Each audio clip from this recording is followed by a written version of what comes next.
Hi friends, ಹೇಗಿದ್ದೀರಿ ಎಲ್ಲರೂ? ಇವತ್ತಿನ ವಿಡಿಯೋದಲ್ಲಿ ನಾನು ನಿಮಗೆ ರಶ್ಮಿಕಾ ಮಂದಣ್ಣ ಅವರ ಬಗ್ಗೆ ಹೇಳ್ತೇನೆ. ಕನ್ನಡದಲ್ಲಿ ಒಂದು ಮಾತಿದೆ ಫ್ರೆಂಡ್ಸ್, ಊಟ ಮಾಡಿದ ತಟ್ಟೆಗೆ ಹುಚ್ಚು ಒಯ್ಯೋದು ಅಂತ. ಹಾಗಂದ್ರೆ ಏನು ಅಂತ ನಿಮಗೆಲ್ಲ ಗೊತ್ತಿದೆ.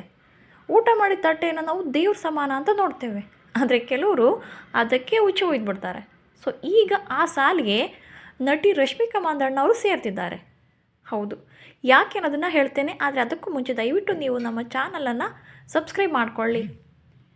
ಈಗಾಗಲೇ ಕನ್ನಡ ಇಂಡಸ್ಟ್ರಿಯಲ್ಲಿ ಮಿಂಚಿ ಈಗ ತಮಿಳಿನಲ್ಲಿ, ತೆಲುಗುನಲ್ಲಿ ಹಾಗೆ ಬಾಲಿವುಡ್ನಲ್ಲೂ ಕೂಡ ಬಹುಬೇಡಿಕೆ ನಟಿಯಾಗಿ ಸಕ್ಸಸ್ಸನ್ನು ಕಾಣ್ತಿದ್ದಾರೆ.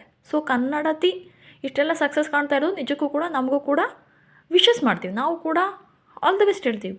ಆದರೆ ಯಾವಾಗ ಸಕ್ಸಸ್ ಅನ್ನೋದು ನೆತ್ತಿಗೇರಿದರೆ ಏನೆಲ್ಲ ಆಗುತ್ತೆ ಅನ್ನೋದನ್ನು ರಶ್ಮಿಕಾ ಮಂದಣ್ಣ ಅವ್ರನ್ನ ನೋಡಿ ಕಲಿಬೇಕನ್ನಿಸುತ್ತೆ. ಈ ಹಿಂದೆ ಆ ನಟಿ ನನಗೆ ಕನ್ನಡ ಬರಲ್ಲ ಅಂಥೇಳಿ ಕನ್ನಡಿಗರ ಕೆಂಗಣ್ಣಿಗೆ ಗುರಿಯಾಗಿದ್ದರು. ಈಗ ನಾನು ಹೈದರಾಬಾದ್ನವಳು ಅಂತ ಹೇಳ್ಕೊಂಡಿದ್ದಾಳೆ. ಅಂದರೆ ಆಕೆಗೆ ಕನ್ನಡತಿ, ನಾನು ಕರ್ನಾಟಕದವಳು ಅಂತ ಹೇಳ್ಕೊಳ್ಳೋಕ್ಕೇನೋ ನಾಚಿಕೆ ಅನಿಸುತ್ತೆ. ನಾವಂತೂ ಹೆಮ್ಮೆಯಿಂದ ಹೇಳ್ಕೊಳ್ತೇವಪ್ಪ, ನಾವು ಕನ್ನಡಿಗರು, ಹೌದು ಕನ್ನಡಿಗರು. ಅದರಲ್ಲಿ ಬೇರೆ ಬೇರೆ ಇಂಡಸ್ಟ್ರಿಗಳಲ್ಲೂ ಕೂಡ ತುಂಬ ಚೆನ್ನಾಗಿ ಸರ್ವೈವ್ ಆಗ್ತಿದ್ದಾರೆ.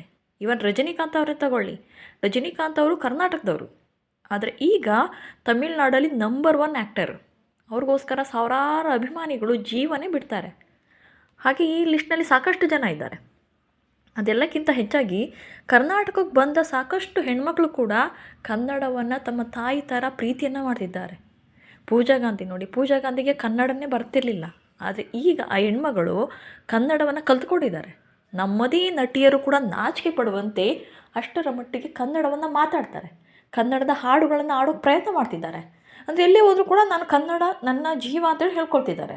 ಇನ್ನು ನಿತ್ಯಾ ಮೆನನ್, ಆಕೆ ಕೂಡ ನಾನು ಬೆಂಗಳೂರನ್ನು ತುಂಬ ಪ್ರೀತಿಸ್ತೇನೆ, ಕನ್ನಡ ನನಗೆ ಅನ್ನ ಕೊಟ್ಟಿದೆ, ನಾನು ಕನ್ನಡವನ್ನು ಪೂಜಿಸ್ತೇನೆ ಎಂದಿದ್ದಾರೆ.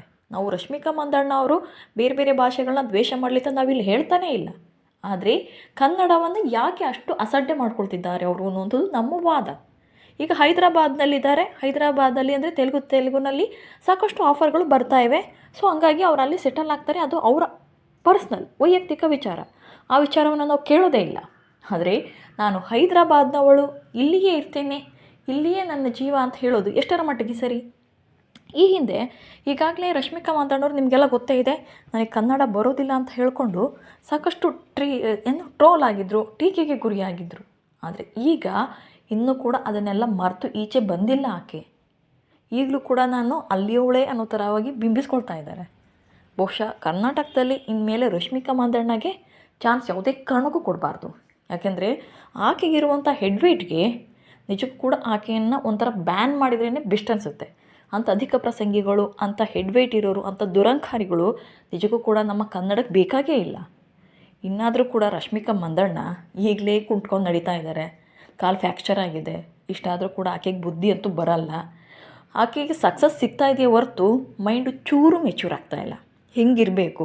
ಹೌದು, ಈಗ ನಾವು ಫಿಲ್ಮ್ ಫೀಲ್ಡಲ್ಲಿದ್ದಾಳೆ, ಆಕೆ ಪ್ಯಾನ್ ಇಂಡಿಯಾ ಸ್ಟಾರ್ ಅಂತಂದಾಗ ಎಲ್ಲರಿಗೂ ಕೂಡ ಆಕೆ ಮರ್ಯಾದೆಯನ್ನು ಕೊಡಬೇಕಾಗುತ್ತೆ. ಹಾಗೆ ಎಲ್ಲ ಭಾಷೆಗಳಲ್ಲೂ ಕೂಡ ಹೆಮ್ಮೆಯಿಂದ ಹೇಳ್ಕೊಳ್ಬೇಕು, ಹೌದು ಇದು ನನ್ನ ಭಾಷೆ ಅಂತ. ಯಾಕಂದರೆ ಆ ಭಾಷೆಯನ್ನು ನಾವು ಕೂಡ ಗೌರವಿಸೋಣ, ಅದರಲ್ಲಿ ಯಾವುದೇ ಮಾತಿಲ್ಲ. ಆದರೆ ಹುಟ್ಟಿದ ಊರನ್ನೇ ಮರೆಯೋದಿದೆಯಲ್ಲ, ನಿಜಕ್ಕೂ ಕೂಡ ಉಂಡು ತಟ್ಟೆಗೆ ಹುಚ್ಚೊಯ್ಯೋದು ಅಂತಾರಲ್ಲ, ಇದು ಅಕ್ಷರಶಃ ಆಕೆಗೆ ಸೂಟ್ ಆಗುತ್ತೆ. ಸೊ ನಿಮಗೂ ಕೂಡ ರಶ್ಮಿಕಾ ಮಂದಣ್ಣ ಅವ್ರ ದುರಂಕಾರ ಜಾಸ್ತಿ ಆಗ್ತಿದೆ ಅನಿಸಿದರೆ ಕಮೆಂಟ್ಸ್ ಮೂಲಕ ಹೇಳಿ. ಹಾಗೆ ದಯವಿಟ್ಟು ನೀವು ನಮ್ಮ ಚಾನಲನ್ನು ಸಬ್ಸ್ಕ್ರೈಬ್ ಮಾಡಿಕೊಳ್ಳಿ. ಧನ್ಯವಾದಗಳು.